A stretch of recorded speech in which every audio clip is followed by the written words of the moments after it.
जय श्री राधे। पूज्य श्री सद्गुरुदेव भगवान के चरणों में प्रणाम। आज पूज्य श्री स्वामी राम सुखदास जी महाराज कहते हैं, कई भाई कह देते हैं हम तो खाली राम राम करते हैं।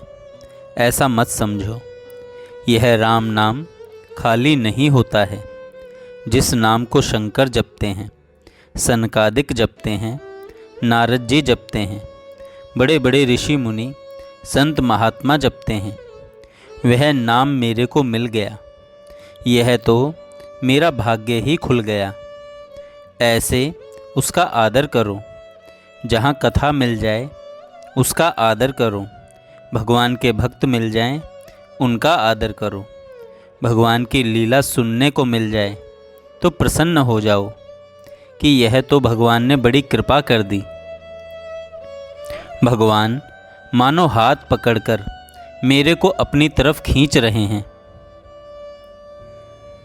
भगवान मेरे सिर पर हाथ रखकर कहते हैं, बेटा आ जा।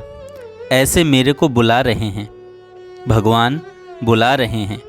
इसकी यही पहचान है कि मेरे को सुनने के लिए भगवान की कथा मिल गई, भगवान की चर्चा मिल गई, भगवान का पद मिल गया, भगवत संबंधी पुस्तक मिल गई, भगवान का नाम देखने में आ गया। माला के बिना अगर नाम जप होता हो तो माला की कोई ज़रूरत नहीं, परंतु माला के बिना भूल बहुत ज़्यादा होती हो तो माला ज़रूर रखनी चाहिए। माला से भगवान की याद में मदद मिलती है। माला मन से लड़ पड़ी, तू नहीं बिसरे मोए, बिना शस्त्र के सूरमा लड़ता देखा न कोई। बिना शस्त्र के लड़ाई किससे करें। यह माला शस्त्र है भगवान को याद करने का, भगवान की बार बार याद आए, इस वास्ते भगवान की याद के लिए माला की बड़ी ज़रूरत है। निरंतर जप होता है तो माला की कोई ज़रूरत नहीं। फिर भी माला फेरनी चाहिए। माला फेरने की आवश्यकता है। दूसरी आवश्यकता है, जितना नियम है उतना पूरा हो जाए, उसमें कमी न रह जाए, उसके लिए माला है। माला लेने से एक दोष भी आता है। वह यह है कि आज इतना जब पूरा हो गया, बस अब रख दो माला। ऐसा नहीं करना चाहिए। भगवत भजन में कभी संतोष न करें, कभी पूरा न माने।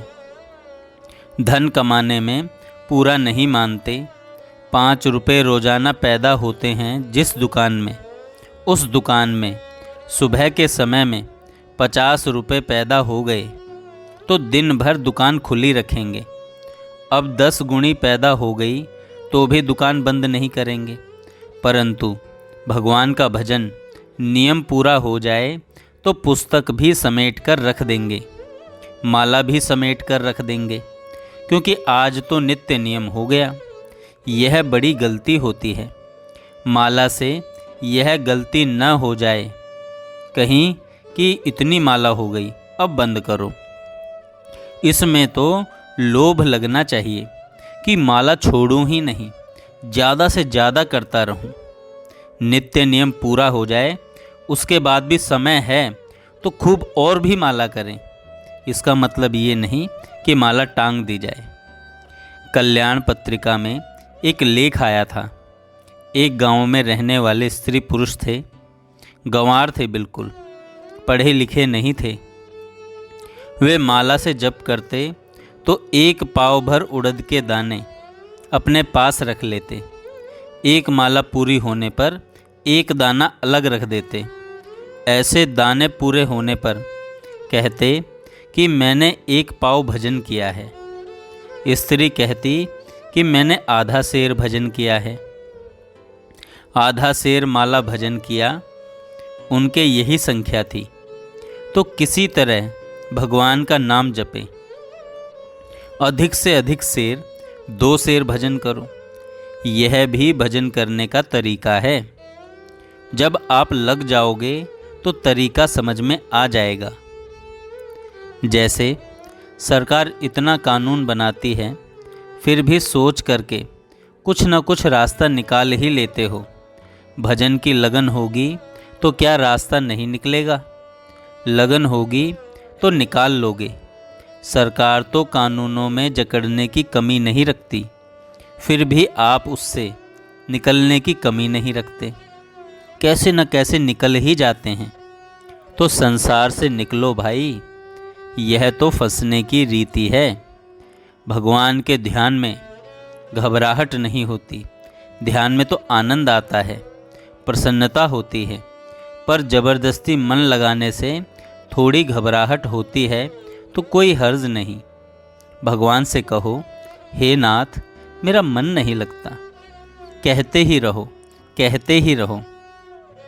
एक सज्जन ने कहा था, कहते ही रहो। व्यापारी को ग्राहक के अगाड़ी और भक्त को भगवान के अगाड़ी रोते ही रहना चाहिए कि क्या करें बिक्री नहीं होती, क्या करें पैदा नहीं होती। ऐसे भक्त को भगवान के अगाड़ी, भगवान के सामने क्या करें महाराज, भजन नहीं होता है। हे नाथ मन नहीं लगता है। ऐसे रोते ही रहना चाहिए। ग्राहक के अगाड़ी रोने से बिक्री होगी या नहीं होगी इसका पता नहीं, पर भगवान के आगे रोने से भजन जरूर होगा। यह रोना एकदम सार्थक है। सच्ची लगन आपको बताएगी कि हमारे भगवान हैं और हम भगवान के हैं। यह सच्चा संबंध जोड़ लें। उसी की प्राप्ति करना हमारा खास ध्येय है, खास लक्ष्य है। यह एक बन जाएगा तो दूजी बातें आ जाएंगी, बिना सीखे ही याद आ जाएगी। भगवान की कृपा से याद आ जाएगी। जय श्री राधे। जय श्री